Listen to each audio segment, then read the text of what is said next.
dalam waktu yang tertentu. Digunakan untuk inkubasi analisis mikrobiologi. Digunakan untuk analisis inkubasi mikrobiologi seperti itu. Kemudian selanjutnya dari alat-alat yang akan kita gunakan agar terhindar dari virus, jamur, dan bakteri.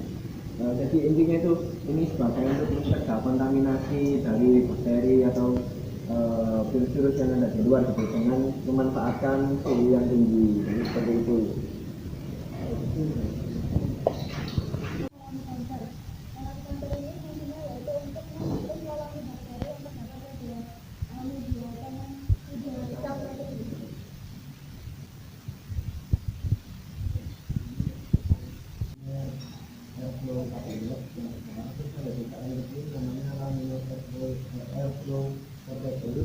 Ini fungsinya untuk media kerja dalam melakukan sterilisasi.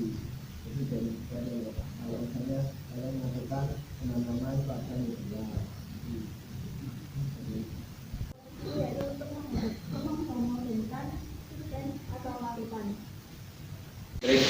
Fungsinya untuk memanaskan zat atau larutan. Jadi fungsinya itu ya buat misalnya kalian mereaksikan zat itu, misalnya perlu dilakukan pemanasan ya menggunakan kompor listrik ini seperti itu.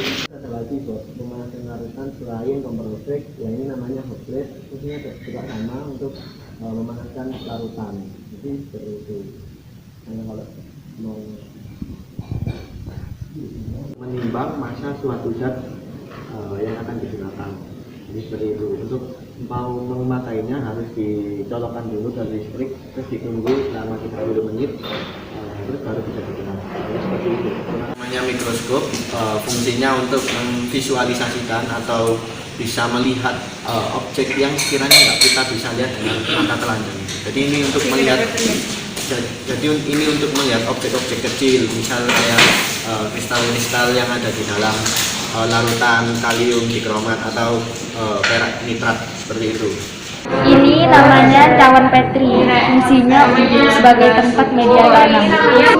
Ini namanya jarum ose, fungsinya untuk menanam bakteri pada media tanam.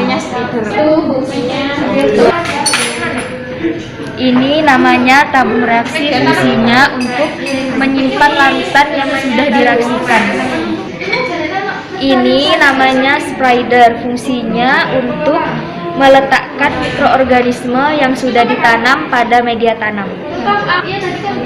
Ini namanya spiritus, fungsinya untuk alat pembakar atau bisa juga sebagai alat pensterilisasi ketika melakukan penanaman pada media tanam. Ini namanya gelas ukur, fungsinya untuk mengukur larutan yang ingin direaksikan.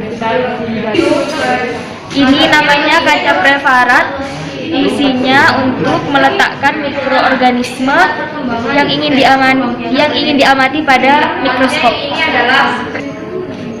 Ini namanya kaca pengaduk, fungsinya untuk mengaduk larutan pada glass beaker. Ini bentuknya seperti agar-agar, fungsinya untuk menanam mikroorganisme. Ini namanya dirham, fungsinya untuk mengecek ini namanya dirham. Nanti ini untuk mengecek adanya gas yang keluar dari mikroorganisme. Ini namanya rak, untuk menyimpan tabung reaksi. Fungsinya untuk menyimpan tabung reaksi yang sudah berisi larutan-larutan. Ini namanya alat penjepit, fungsinya untuk menjepit tabung reaksi. Pipet ini untuk mengambil larutan sedikit demi sedikit, misal seperti 1 tetes atau 2 tetes. Ini namanya spatula untuk mengambil apa sih namanya? Kaca arloji, fungsinya untuk sebagai tempat padatan sebelum dimasukkan pada dedikator.